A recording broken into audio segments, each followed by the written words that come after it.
You I think, are still at the area of the police station. You have some community members to chat to. Yeah, Salsa, I'm obviously outside the police station, and I just want to try and get a better sense as to whether or not people feel safe being so close to the police station. I've been talking to a couple of people about this, and one gentleman offered to speak to us, because lots of people are actually afraid to talk on camera, which is interesting. So, you know, in the context of having this building behind you, those lights flashing behind us, do you feel safe in Diepsloot? Not at all, I would say, because these guys are just there only to sit in the office. That's what I can say, because a lot of crime is happening in this town, and no action is done. It's only when you hear of community justice, they take matters into their own hands, making it a bit. These guys come late every time. When such things happen, like violence. I was here since December, and I noticed a lot of things happening. Yeah. And the police crew, even the fire brigade itself, even there's a fire, you just have to make a phone call to tell them that there's a fire while it's next door to them. Yeah. So it's kind of funny to me, because how could it be that these people are meant to help us and protect us, but they're so reluctant these days? I don't know why. Yeah. And that's the reality, Sally, that I was talking about earlier. This police station is basically inside this community, and it's a very small area. So, Muzi, tell me, the police minister was here today. We had the National Police Commissioner as well. So all of the top shots, the big guys, came here today, right? They made promises to address the crime in this area. Do you believe them? They've been making promises. Promises, you know, is something else. It's something different. To me, a promise, you can either make it or not. So why is he coming now? Man, we've been dying here a lot ever since December, ever since last year, ever since. He's just coming here because of this strike that has come up. That's why he went out of his office. I would say that he's very slow in reacting. We just need someone who has hands on deck, man. He has to show up and make sure that we are safe always, even if there's no violence at all. There's no violence in the area. We just have to be there and make sure that your people are taken care of, so that when these things come, we don't need him to come here, because we have everything solved at all times. That's what we all need. So you have a police station that's actually functional. Functional to crimes that come to them, not that they see. Yeah, that's what I can say. Yeah. So we have the tactical response team in Diepsloot tonight. They're going to be working with the Home Affairs Department, etc., to address some of the concerns raised by the community. And one of the issues is that it seems that some members of the community believe that there are foreigners who are committing these crimes. These are all allegations, of course. We don't know if it's true or not. What are your sentiments on that? You know, when I don't know how this happens. When a South African kills 5 children or 2 wives or something like that, it's a normal crime. But when it's a foreigner who kills them, it's a havoc. It's a strike. People have to be burnt. Houses have to be burnt. Shops have to be burnt. To me, a crime is anyone who makes a crime is fair to a trial, is it? So I think as the community itself, there is hatred among foreigners. You know, we're all different tribes here. Yeah. We're all different tribes. So to me, to say that I can't accuse a foreigner, I can't accuse a South African either.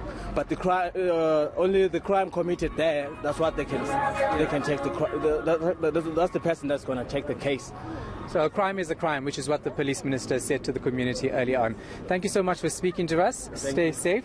Let's move over to this side and speak to other community members, Sally, very quickly.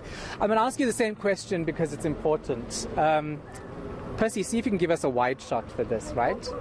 So there's the police station right there. It's across the road, literally across the road from us. That police station being there, do you feel safe? No, I don't think that we are safe, because everyone and something, it may be danger by this police station. Yeah, so it's not safe. Like maybe there is a place, maybe somewhere place that have a safety one. Not this one. Not this one. So the police minister was here earlier. Is that any comfort? Do you feel better? Do you feel safer having the minister here talking to these officers? No, we didn't feel the same because he didn't even speak a proper thing. He just told us that he would come on Friday. And we're still in danger. And people are still striking because he didn't tell us anything. Yeah. Yes. Do you live in fear? Are you afraid every night going to sleep that there will be a crime, that you're at risk of actually being killed?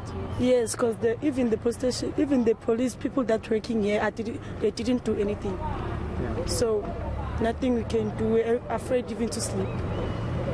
Yesterday, there's someone who died that side. The police, they didn't do anything. Yeah. Yes. And when you call the police to say that someone's been killed, what's the reaction?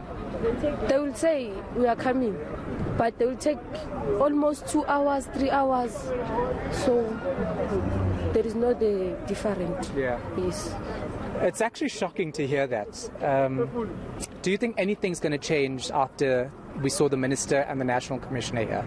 No, I don't see. No. I don't see, yes. And we don't think so. Because you'll come for the once, then you go back. After going back, it still is going to be continued. Yeah. Okay, thank you so much for speaking to us. Appreciate it. Sally, that's a sentiment that we're hearing from so many people, and I guess that's why they were on the streets today, because they've been calling for police intervention. They don't trust the police officers here, and you know, we can't say as the media that all of the cops here are bad cops or that they're not doing their jobs. But the community who lives here, who experiences it, who says they call and say there's a murder and it takes 2 hours for police officers from this station in the heart of Diepsloot to actually come to the scene, that is a worrying situation. And that's what we're hearing from these community members. And it must be such a disappointment, Shahan, because of course before that station was fully operational, there were great hopes that this new station would really help deal with crime. And I was talking a little earlier about that horrific incident. In fact, it was 3 little girls who were raped and murdered in 2014. And Ntokozo Khadebe, he was given 9 life sentences plus 15 years for kidnapping for killing those little girls in Diepsloot. That was around 2014. And let's just remember it was kidnap, rape and murder. 5-year-old Annalisa Mkonto, 2-year-old Yonelisa Mali and her 3-year-old cousin Zandile. And of course, he was brought to book. But those are the horrific sorts of crimes that this community has to live with. And you can see how over the years it's just accumulated. And perhaps the killing of these 7 people over the weekend has just become one too many, and the straw that broke the camel's back. Shahan Ramkissoon, Pule Letshwiti-Jones, Aviwe Mtila, thank you very much for bringing us this live reporting from Diepsloot. We're going to come back to all of you in a short moment. And in fact, Aviwe, I know that you've got new information about the people that were killed over the weekend in this latest shocking incident.